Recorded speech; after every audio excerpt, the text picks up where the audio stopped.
அதிகாரம் 26. அகிரிப்பா பவுலை நோக்கி, நீ உனக்காக பேச உனக்கு உத்தரவாகிறது என்றான். அப்பொழுது பவுல் கையை நீட்டி தனக்காக உத்தரவு சொல்லத் தொடங்கினான். அகிரிப்பா, ராஜாவே, யூதர்கள் என்மேல் சாட்டுகிற சகல காரியங்களை குறித்தும் நான் இன்றைக்கு உமக்கு முன்பாக உத்தரவு சொல்லப் போகிறபடியினாலே என்னை பாக்கியவான் என்று எண்ணுகிறேன். விசேஷமாய் நீர் யூதருடைய சகல முறைமைகளையும் தர்க்கங்களையும் அறிந்தவரானதால் அப்படி எண்ணுகிறேன். ஆகையால் நான் சொல்வதை பொறுமையோடு கேட்கும்படி உம்மை வேண்டிக் கொள்கிறேன். நான் என் சிறு வயது முதற்கொண்டு எருசலேமிலே என் ஜனத்தாருக்குள்ளே இருந்தபடியால் ஆதிமுதல் நான் நடந்த நடக்கையை யூதர் எல்லாரும் அறிந்திருக்கிறார்கள். நம்முடைய மார்க்கத்திலுள்ள சமய பேதங்களில் மிகவும் கண்டிப்பான சமயத்துக்கு இசைந்தபடி பரிசேயனாய் நடந்தேன் என்று சாட்சி சொல்ல அவர்களுக்கு மனதிருந்தால் சொல்லலாம். தேவன் நம்முடைய பிதாக்களுக்கு அருளிச் செய்த வாக்குத்தத்தம் நிறைவேறும் என்கிற நம்பிக்கைக்காகவே நான் இப்பொழுது நியாய தீர்ப்பு அடைகிறவனாய் நிற்கிறேன். இரவும் பகலும் இடைவிடாமல் ஆராதனை செய்து வருகிற நம்முடைய 12 கோத்திரத்தாரும் அந்த வாக்குத்தத்தம் நிறைவேறும் என்று நம்பியிருக்கிறார்கள். அகிரிப்பா ராஜாவே, அந்த நம்பிக்கையின் நிமித்தமே யூதர்கள் என்மேல் குற்றம் சாட்டுகிறார்கள். தேவன் மரித்தோரை எழுப்புகிறது நம்பப்படாத காரியம் என்று நீங்கள் எண்ணுகிறதென்ன? முன்னே நானும் நசரேயனாகிய இயேசுவின் நாமத்திற்கு விரோதமாய் அநேக காரியங்களை நடப்பிக்க வேண்டுமென்று நினைத்திருந்தேன். அப்படியே நான் எருசலேமிலும் செய்தேன். நான் பிரதான ஆசாரிகளிடத்தில் அதிகாரம் பெற்று பரிசுத்தவான்களில் அநேகரை சிறைச்சாலைகளில் அடைத்தேன். அவர்கள் கொலை செய்யப்படுகையில் நானும் சம்மதித்திருந்தேன். சகல ஜெப ஆலயங்களிலும் நான் அவர்களை அநேகந்தரம் தண்டித்து தேவதூஷணம் சொல்ல கட்டாயப்படுத்தினேன்.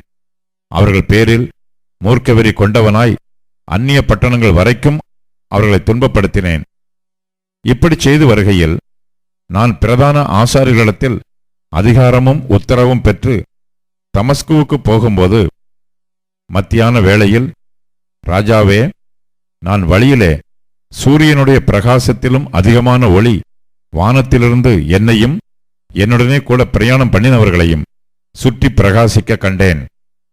நாங்கள் எல்லாரும் தரையிலே விழுந்தபோது, சவுலே, சவுலே, நீ ஏன் என்னை துன்பப்படுத்துகிறாய்? முள்ளில் உதைக்கிறது உனக்கு கடினமாம் என்று எபிரிய பாஷையிலே என்னுடனே சொல்லுகிற ஒரு சத்தத்தை கேட்டேன். அப்பொழுது நான், ஆண்டவரே, நீர் யார் என்றேன். அதற்கு அவர், நீ துன்பப்படுத்துகிற இயேசு நானே. இப்பொழுது நீ எழுந்து காலூன்றி நில். நீ கண்டவைகளையும் நான் உனக்கு தரிசனமாகி காண்பிக்கப் போகிறவைகளையும் குறித்து உன்னை ஊழியக்காரனாகவும் சாட்சியாகவும் ஏற்படுத்துகிறதற்காக உனக்கு தரிசனமானேன். உன் சுய ஜனத்தாரிடத்தினின்றும் அந்நிய ஜனத்தாரிடத்தினின்றும் உன்னை விடுதலையாக்கி அவர்கள் என்னை பற்றும் விசுவாசத்தினாலே பாவ மன்னிப்பையும் பரிசுத்தமாக்கப்பட்டவர்களுக்குரிய சுதந்திரத்தையும் பெற்றுக்கொள்ளும்படியாக அவர்கள் இருளை விட்டு ஒளியினிடத்திற்கும் சாத்தானுடைய அதிகாரத்தை விட்டு தேவனிடத்திற்கும் திரும்பும்படிக்கு நீ அவர்களுடைய கண்களை திறக்கும் பொருட்டு இப்பொழுது உன்னை அவர்களிடத்திற்கு அனுப்புகிறேன் என்றார். ஆகையால் அகிரிப்பா ராஜாவே, நான் அந்த பரம தரிசனத்துக்கு கீழ்ப்படியாதவனாய் இருக்கவில்லை.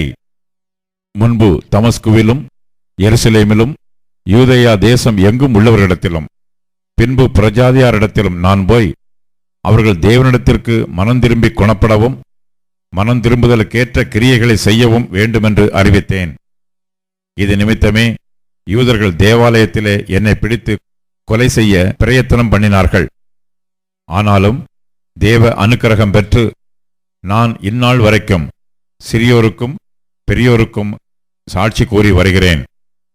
தீர்க்கதரிசிகளும் மோசேயும் முன்னமே சொல்லியிருந்தபடியே கிறிஸ்து பாடுபட வேண்டியதென்றும் மரித்தோர் உயிர்த்தெழுதலில் அவர் முதல்வராகி சுய ஜனங்களுக்கும் அந்நிய ஜனங்களுக்கும் ஒளியை வெளிப்படுத்துகிறவர் என்றும் சொல்லுகிறேனேயன்றி வேறொன்றையும் நான் சொல்லுகிறதில்லை என்றான். இவ்விதமாய் அவன் தனக்காக உத்தரவு சொல்லுகையில் பெஸ்து உரத்த சத்தமாய், பவுலே, நீ பிதற்றுகிறாய், அதிக கல்வி உனக்கு பைத்தியம் உண்டாக்குகிறது என்றான். அதற்கு அவன், கனம் பொருந்திய பெஸ்துவே, நான் பைத்தியக்காரன் அல்ல, சத்தியமும் சொஸ்த புத்தியுமுள்ள வார்த்தைகளை பேசுகிறேன். இந்த சங்கதிகளை ராஜா அறிந்திருக்கிறார். ஆகையால் தைரியமாய் அவருக்கு முன்பாக பேசுகிறேன். இவைகளில் ஒன்றும் அவருக்கு மறைவானதல்லவென்று எண்ணுகிறேன்.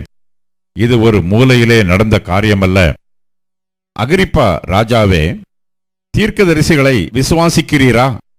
விசுவாசிக்கிறீர் என்று அறிவேன் என்றான். அப்பொழுது அகிரிப்பா பவுலை நோக்கி, நான் கிறிஸ்தவனாகிறதற்கு கொஞ்சம் குறைய நீ என்னை சம்மதிக்க பண்ணுகிறாய் என்றான். அதற்கு பவுல், நீர் மாத்திரமல்ல, இன்று என் வசனத்தை கேட்கிற யாவரும் கொஞ்சம் குறைய மாத்திரம் அல்ல, இந்த கட்டுக்கள் தவிர முழுவதும் என்னைப் போல் ஆகும்படி தேவனை வேண்டிக் கொள்கிறேன் என்றான். இவைகளை அவன் சொன்னபோது ராஜாவும் தேசாதிபதியும் பெர்னீக்கேயாளும் அவர்களுடனே கூட உட்கார்ந்திருந்தவர்களும் எழுந்து தனியே போய், இந்த மனுஷன் மரணத்துக்காவது கட்டுகளுக்காவது பாத்திரமானதொன்றையும் செய்யவில்லை என்று தங்களுக்குள்ளே பேசிக்கொண்டார்கள். அகிரிப்பா பெஸ்துவை நோக்கி, இந்த மனுஷன் ராயனுக்கு அபயமிடாதிருந்தானால் இவனை விடுதலை பண்ணலாகும் என்றான்.